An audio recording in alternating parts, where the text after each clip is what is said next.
Donnie Pangilinan and Bel Mariano. Magsasama muli sila sa Pacific Coliseum sa October 18, Saturday. At talagang laging tumatapang ngayon si Donnie Pangilinan na dahil hindi niya nga laging kasama si Bel Mariano.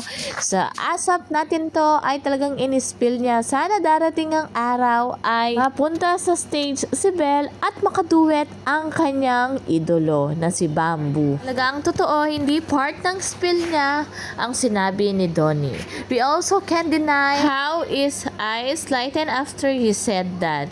You're really true to your words, Donnie. Kudos to you. So, alam na pala may dream si Belinda na magka-collab sila ni Bel. At nagpasalamat nga ang netizen dahil sa pagmamahal ni Donnie kay Bel.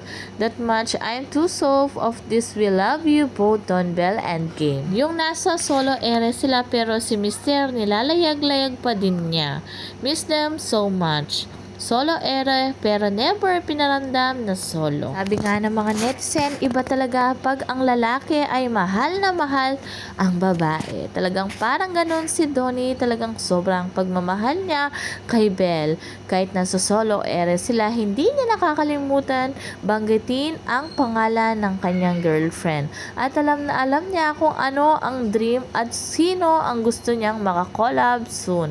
Sana ay sa ASAP magkasama muli silang dalawa.